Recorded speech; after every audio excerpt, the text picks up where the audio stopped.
4 behaviors that instantly make you look dangerous. There are men who walk into a room and say nothing, yet the entire room takes notice, not because of muscles, not because of noise, but because of presence. Presence is that silent weight a man carries when he no longer needs to prove anything. It's a calm energy that bends the atmosphere without saying a word. You can feel it before he speaks, that quiet confidence that unsettles the loud. Most men chase this feeling their whole lives. They try to fake it through appearance, through money, through status. But presence can't be purchased or performed. It's forged. And presence is not something you inherit. It's something you forge, in silence, in pain, in restraint. It's built in the moments when you want to react but don't, when you want to explain yourself but choose stillness instead, when you want to prove your worth but realize you don't need to. Because the most powerful men alive are not the ones who command attention. They're the ones who make the room listen without asking for it. That's the kind of danger this world can't understand. Quiet, composed, and absolutely untouchable. Welcome to Stoicism Mastermind. To our legendary subscribers, you are the reason this brotherhood thrives. Thank you for walking this path with us. And if you're new here, join us. Because around here, we don't chase motivation. We forge discipline. We study the wisdom of the Stoics and the greatest minds in history to help men sharpen their minds, master themselves, and become absolutely unstoppable. Now, let's begin. Behavior 1. Ruthless emotional control. When the average man is provoked, he reacts. He lashes out. He shouts. He defends his pride like a child defends a toy. But a dangerous man does not react. He responds. And sometimes he doesn't even do that. He simply observes. He watches the chaos unfold around him while remaining still. Because the moment you lose control of your emotions, you hand over your power. Epictetus taught, anyone capable of angering you becomes your master. And he was right.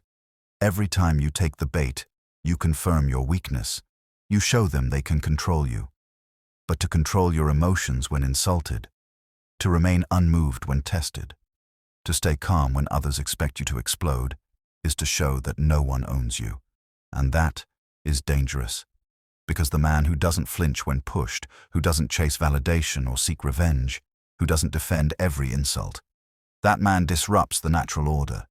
He makes others second-guess themselves. He forces silence without saying a word. Because people fear what they can't predict. And no man is more unpredictable than the one who governs his inner fire.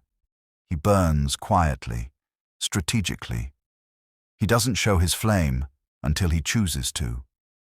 The average man reacts to everything: traffic, insults, opinions, disrespect. He burns energy on battles that don't matter. But the dangerous man conserves his power. He's a loaded weapon that never needs to announce itself. That's why emotional control isn't weakness. It's warfare. It's the invisible edge that separates leaders from followers. Because when you control your emotions, you control the pace, you control the tone, you control the outcome. You become the man everyone studies, but no one fully understands. And when a man reaches that level of calm, when he can face insult and answer with silence, when he can feel anger and still choose reason, he becomes something the world can't manipulate. That's the first step to real danger. Not in what you can do, but in what you can resist doing. Because restraint is the highest form of dominance. If you want to master that silent power, watch Be This Man. It's not just a title, it's a reminder of who you can become when your composure turns into command. Behavior 2. Absolute indifference to opinion. The second behavior is even rarer. You don't explain yourself. You don't seek permission. You walk your path without needing applause. That frightens people. Because most men are addicted to approval. They build their lives on how they're seen, not who they truly are. Every move they make is for someone else's validation. Every decision weighed against someone else's opinion. But a dangerous man moves differently. He doesn't need to announce his choices or justify his silence. He simply acts, calm, deliberate, unapologetic. And that kind of freedom shakes people. Marcus Aurelius said it simply, "It never ceases to amaze me." We all love ourselves more than other people, but care more about their opinion than our own. Think about that. Most men claim to love themselves, yet live their entire lives performing for strangers. They wear masks, professional, social, emotional, just to avoid judgment. But the man who stops playing that game becomes untouchable. When we stop living for applause, when we are no longer seduced by praise or wounded by criticism, we become unreachable. And the unreachable are feared, because when you no longer bend for approval, the world loses its leverage. They can't shame you, they can't flatter you, they can't use you. You become unpredictable, a man whose actions come from reason, not ego. And when your silence is chosen, not forced, you project a quiet authority that no costume of bravado could ever buy. The reputation of danger, not because you wish to hurt anyone, but because they know, if you ever decided to, nothing would stop you. That's what happens when a man becomes indifferent to opinion. He stops reacting to noise. He starts listening to his own voice again. He becomes grounded, unshaken by judgment, untouched by gossip, unmoved by approval. And this kind of independence doesn't just make you respected, it makes you dangerous. Because in a world that thrives on validation, the man who doesn't need it becomes the one everyone else tries to impress. He doesn't chase approval. Approval starts chasing him. So we walk forward not to intimidate, but to become immovable, to build a mind that doesn't shake, to speak less and see more, to become a storm disguised as calm, because that is what true danger looks like. And if you want to understand this power in every area of your life, especially money, status, and control, watch Money is a Game. It's not about wealth, it's about mastery. The same detachment you learn in silence becomes the weapon that makes you unstoppable in the world. Behavior 3. Mastery over desire. A man becomes truly dangerous when his decisions are no longer ruled by desire, not for lust, not for money, not even for recognition, because the world manipulates through one thing: temptation. If they can tempt you, they can own you. And most men, they live as slaves to it. They chase pleasure the way a fool chases shadows, never realizing how easily it controls them. Their emotions rise and fall with every indulgence. One compliment gives them confidence, one rejection destroys it.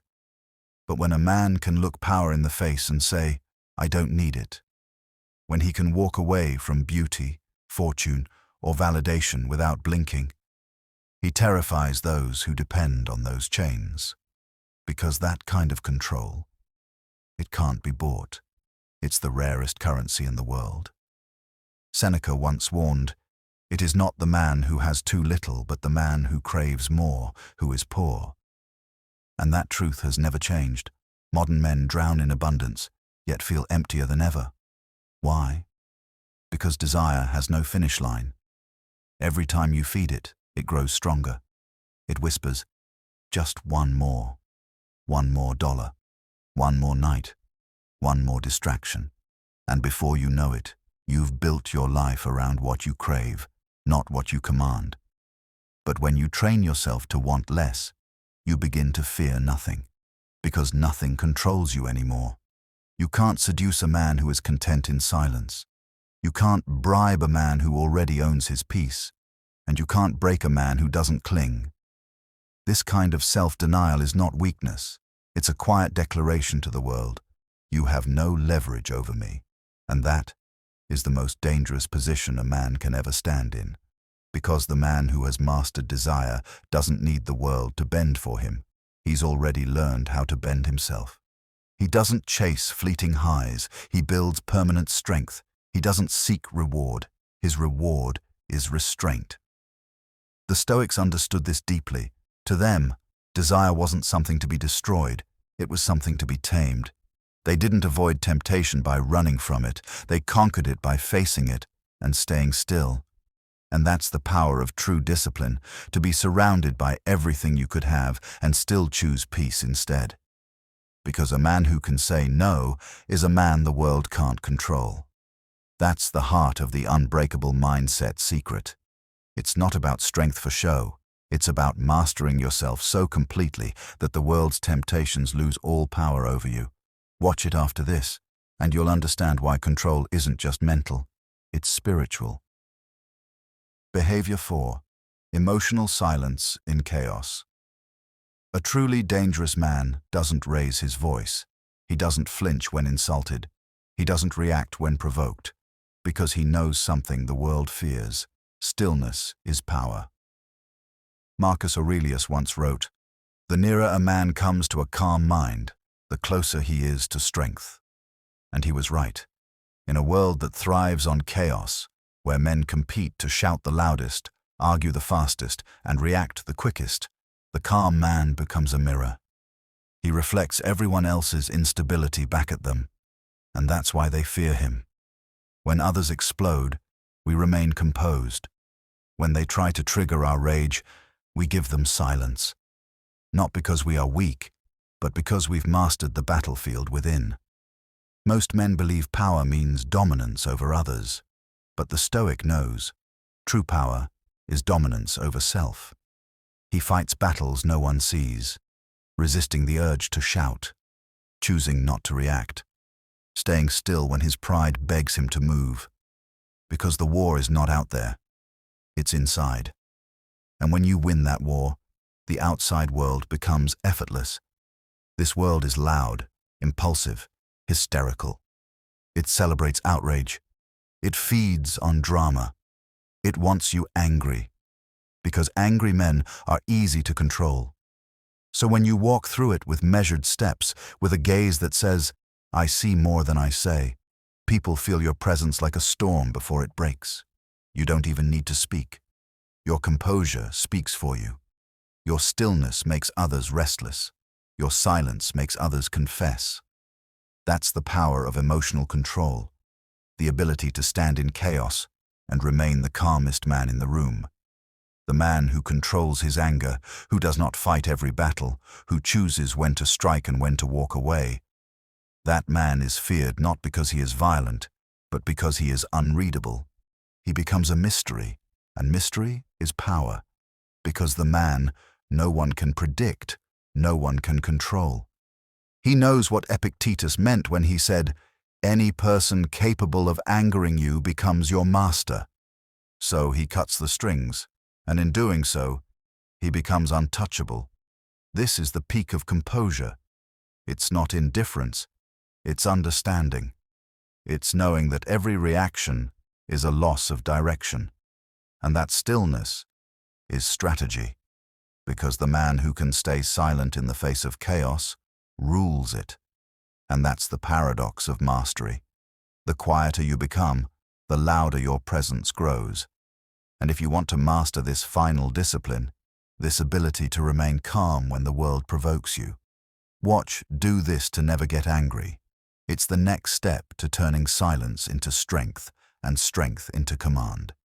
If this message resonated with you, subscribe, comment, and share this with another man who refuses to be controlled by emotion. Because every time you do, this brotherhood grows stronger and more men learn how to build the discipline of calm.